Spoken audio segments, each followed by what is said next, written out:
and let's see, I'm loud as it is, but I'm sure this will help. I am a registered dietitian practicing for like 20 years, which is super exciting. I'm a mom of 4, and my first 2 were 15 months apart. So I know what it's like to be in the trenches and to try to figure all this stuff out. I am a certified fitness professional, and that helps keep me sane through 4 children in helping to just kind of create that space for me as well. So lots of different areas. I actually am the nutrition director at Jefferson and our metabolic health program. So I work doing a lot of those things and love to do work in the community. I am a big component of empowering others and really beyond the logic behind like what do we need to eat and what don't we need to eat, but also the behavioral science, like why do we eat what we eat and why do we have these hang-ups around food that go so incredibly deep. And I think as moms, I mean, you guys are killing it. Look at that whole plate back there. I mean, that's amazing. I think we work so hard at so many things, and the first thing before we even start is just grace, grace, grace, grace. Like, you're working so hard, and what you're doing really matters. Just showing up every day, just feeding your kids to the best of your ability is the first and most important rule that we're going to even talk about, because really a lot of this comes back to empowering choices, right? So not only for ourselves but for our kids, how do we do something that is going to really set them up for success, for a good relationship with food, and to really make sure that they're healthy eaters that both respect their body and listen to their body, which is something that is hard to do as a parent because we're so used to kind of saying, do this, don't do this. But it's training that independence around their food relationship. And so we're going to dive into that a little bit more today. We're also going to just talk about some just very quick and easy strategies, things that hopefully are very helpful to you. Definitely leave some time for question and answer, all that good stuff. So one of the things, and I put on the sheet just, there are so many great resources out there, and I'll share throughout, but feel free to follow me as well. I try to post different things that are helpful or hints that I find to be useful, so sometimes it'll kind of jog your memory of something that, hey, I should try that. I know one of the moms was saying, like, we try to do good things, but we get stuck in a rut, and I feel like we all feel like that. I mean, lunch boxes are like rut central in our house. Like, what can we do different this week or something innovative? So, one of the things that we really focus on in my house is that food is fun. Like, take the battle out of it in any way that you can, so that there is more of a enjoyment around both the conversation and food itself. Because it actually matters in how we relate to food in our future. Think about your parents. How did they handle food with you? How did they handle talking about weight and body and image? And how does that affect you and how you're passing that down to your own kids? And what choices are you maybe making differently because you may have had a different experience or informed somewhat differently? And so, really coming back to that idea that food is fun, food is social, food has a pleasure component, it has a social component, and then it absolutely has this nourishment component. But we don't want to negate those other things either. And we want to think about, when we're talking about food with kids and ourselves really, that why is something good? So one of the things that a lot of times we'll think about, oh, that's healthy. Why? Like, what is it about that that's actually healthy, and how do we communicate that so that your children then as adults understand, like, this is valuable in this way. In the same way, even foods that are not healthy, we might label them with bad terms, that's junk or that's this or that's that. What is valuable about that and not valuable about that? And really, when you do that pros and cons in your own life, it makes it easier to make good choices because it takes the sort of moral heaviness off of it. It's not like you're a bad person because you ate a candy bar. It's, I made a choice that I wanted to eat this small thing for pleasure, and I'm done. It's not you're a great person because you chose an apple. You're not somehow morally better. You didn't somehow like earn a notch in heaven like because you chose an apple. And we have to get back to that thought process because it's one of those things that can really trip us up. And why is something good? So one of the things that I really like, and this is actually one of the Kids Eat in Color on Instagram, and I put that on the list. She a lot of times will have a lot about food talk, and one of the things she'll talk about is like, what's something that you might say and what might be somewhat more helpful? And it's not because it's bad, it's just it's how we relate to the food too, and how can we take that beyond maybe what we were taught. So if we think about, say, an apple, what's something you might say? I'm your kid, you want me to eat an apple, what might you say to me? It's juicy, crunchy, Oh, it has vitamins or nutrients in it, that sort of Yeah. I'll add peanut butter, some chocolate chips with it if you eat it. Need a little extra. I have told them that it helps them poop. Yeah. Like because of the Yeah. So I have. Yeah. So that, and I don't especially usually we've used that at our house, especially if one of my kids is like struggling, and I'm like, I think some apples might, or Yeah. some broccoli could have really helped with that, and now it's kind of not comfortable, so maybe we should think about that moving forward. No, I think those are great strategies. So, what we might say is like apples are good for you, right? But what we want to think about is red food gives you a strong heart, or it helps you poop. Right? Because those are things that are like tangible and real, and you can relate to them and you can understand why they might actually matter, and you can apply that to your future self. Because as an adult, they can look at that and go, oh yeah, my mom always said red foods actually help my heart, which they don't know is about coenzyme 10 that's in that red food, but it doesn't matter because that connection then is tied. So same thing, like, maybe we'll make something fun, and that's cool too. Carrots will turn you into a bunny, right? Or, something that's really fun. But orange can actually, and this is my big one, this is my hint. So when I talk about orange foods with my kids, I'm actually like, this is a superhero power that I don't know you can handle. And my kids immediately are engaged, and we say, listen, don't tell everybody, but orange foods, see, I have their attention back there. Orange food can help you get night vision and see in the dark. Beta carotene, right? It's a big deal. And so when my kids kind of resist that, sometimes I'll say, that's cool, because I'm going to see in the dark tonight, and I'm going to totally beat you on that. And so if you have a competitor in your house, that works as well. But, it's just thinking about, like, re-engaging in a really fun, even light way with things that really captures their imagination. But it's true. Same thing with thinking about something like yellow food. Pineapples or mangoes. We might say that this food will help you grow, right? Like something basic. But if you get a little more specific, like yellow food actually helps your body heal cuts, helps your immune system. That's something that, hey, I have a boo-boo, I get that, that connects with the way I'm thinking, it's not so abstract, and they can really relate to it. Salad is healthy. Maybe we say green food helps you fight sickness. You keep getting colds. Like, I know you hate that. I know that green food, we call it green energy at my house. You need some green energy. Like, let's work on changing what that looks like in that language. And then, blueberries have antioxidants in them. Well, that's true, but they don't know what an antioxidant is, right? And we barely know what it is. So blue and purple foods can give you a strong brain. Or they also help to fight off diseases. Another one is white food isn't good for you. Well, white food actually can give you energy. Is it the best food all the time?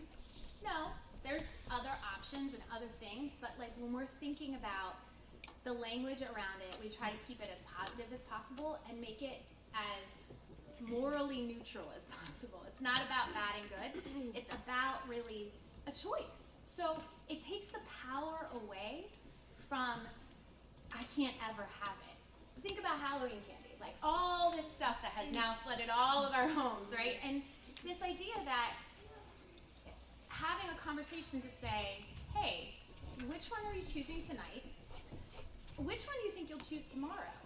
Because the idea is not, okay, we're done, you can't have any more, which I've totally said, and it's not that it's bad or evil to say, it's true, but if you help them to understand, like, this is not a shut door forever and ever, and you don't have to, it resists that need to binge on what it is, and even in our own minds, like when we finally get that moment to ourselves, and that we're sitting there in front of that Halloween candy, it's like, what do I want today, and what maybe will I choose to have tomorrow? Because we sometimes do the same things.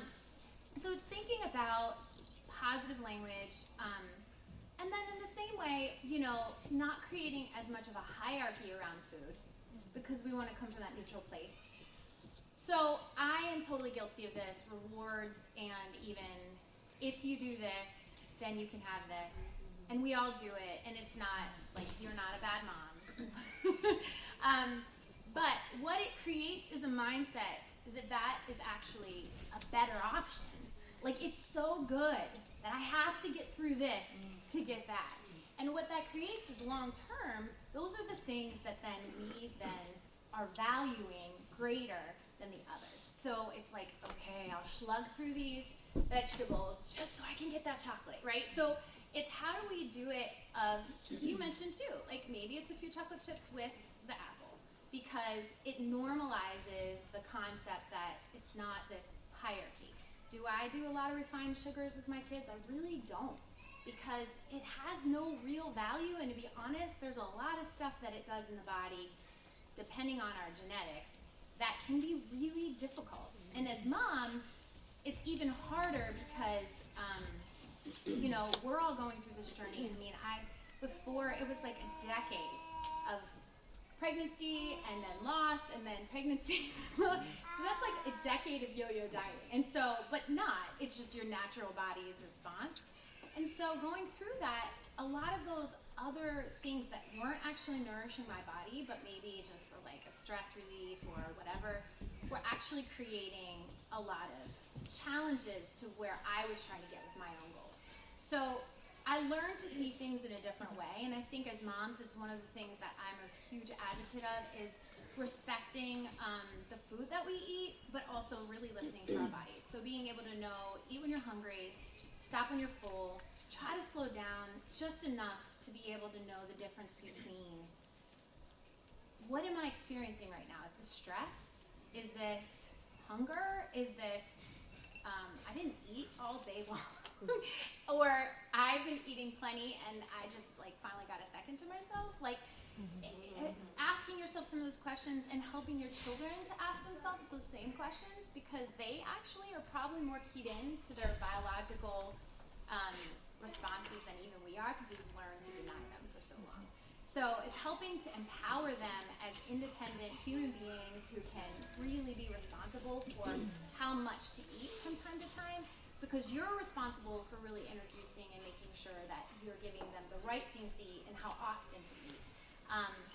And so in doing that, it kind of takes the battle zone a little away. And I'm not minimizing how crazy this all can get in the home, and you know, with 4, I've been there. So one of the areas that I love to talk about is exposure. So how many people have heard that it takes quite a few exposures, like interaction with food, for a child to at some point like it? Yeah. How many would you guess is like statistically, what scientifically? I think 12 to 15, yeah. You guys know your stats. That's very good. Yeah, anywhere from at least 10, sometimes 40, right? But when we think about exposure, we always think eat, right? And one of the things that I really like with a lot of, one of my children actually has sensory processing, so it's its own special challenges. One of the things I really like with some exposure training is that it's not just eating. Sometimes it is actually playing. Sometimes it's just touching. Sometimes it's just using a piece of celery as a pen. Sometimes it's doing things that we were told never to do when we were children, like don't play with your food. But that's actually exposure. It normalizes a food that, look, biologically, I don't want my kids going out and eating random berries in the yard or like grass, right? So biologically, we're told, like, don't just do stuff that you've never seen before. But if you actually start to think about, like, that came from a good place, but if I introduce it, it becomes very normal to them, that shift starts to happen a little bit more often. We have a thing in our home called a try new thing point. So if they lick it or take a bite of it, they get a point, and that can be cashed in for, like, I don't know, like 2 minutes of screen time, or, you know, something little that, like, they want not another food reward, but, like, maybe they get special reading time, or they can pick the book that night. So we just come up with, like, whatever, but it's just enough to, like, help them to take that challenge, because it's hard to try new things, and none of us really like to do it in our lives, especially for them. So anything, seeing it, touching it, tasting it, licking it, smelling it. There are a couple of occupational therapists and dietitians that actually recommend even having, like, a taste plate, which is separate and apart from the actual plate. So it might just be alongside of the other plate, and this depends on how picky your kids are, because my kids in general, I can put it on the plate and just be like, hey, this is something new, this is a try food. We don't even put it out there like you have to eat the whole thing, clean your plate. It's just, this is a try food. It just takes the pressure off of it. If you have a separate plate with really small portions, like, just like a bite or two, and just be like, and this is your try plate. And hey, you get a point for everything you give it a taste or lick or whatever it is. And you could know your kids, like, how much to push. Yeah. What age range do you, like, at what age? Adults too now. Right?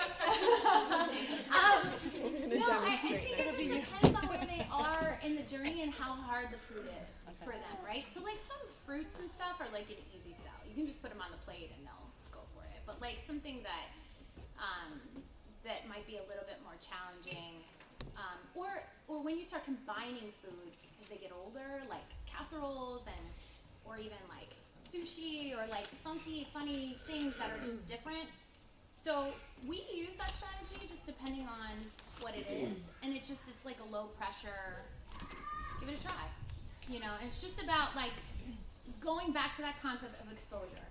So it's not, your success is not that you got them to eat it. Your success is that they were exposed to it. And then once you get them to have 10, 12 exposures, the statistical evidence shows that children are more likely to eat 0.5 to 1.2 servings for every 10 to 12 exposures. And you might have a kid that is way more resistant and not statistically average. They are an overachiever in their stubbornness, and that's okay. But, like, the point is coming off of that thought of, like, they have to eat it for this to be a successful attempt. Because if you get them, you might not win the battle, but if you get them, and hopefully it doesn't feel like a battle, but if you get them to a different place in how they view food, then they're going to be open to trying all those things as adults. So another area that we really are big about is really including kids in the process wherever you can. So maybe you have a garden and they help pick the tomatoes and they love it. I see, like, some of you are connecting. My son wouldn't have tried one normally, but, like, he went out and he got his basket and he ate a ton of cherry tomatoes like they were grapes, and it was great. I don't really encourage, I don't mind, like, some people will just, like, chop stuff up into meatloaf or throw things in, and, like, that's fine, but there's a whole strategy behind hiding food, that we do. And I'm more of an advocate of just saying, can you help me put this in here? Because, hey, remember how we talked about orange food helps you see in the dark? Well, we're gonna put some superhero power in this meatloaf. Will you help me grate up the carrot? And now it feels really authentic and honest, and here it is. Again, knowing your kids and knowing, like, what their hang-ups are, but that's something that's been really effective in our home because it makes them a part of the journey. Another thing that we do is even starting this back at the shopping trip. So when we go shopping, and look, going shopping with 4 children, it's only now starting to get, like, all my kids are, like, preschool. You can see our picture, but, like, preschool and above at this point. And my oldest just hit middle school, which is, like, a whole nother challenge. But we're just getting where that could be, like, even a normal event. Because normally I look like I'm herding cats all the way through a shop, right? Like, But one of the things that I do like to do is sometimes I'll give them mini grocery lists, and I will send them in the aisle to find it, like a scavenger hunt.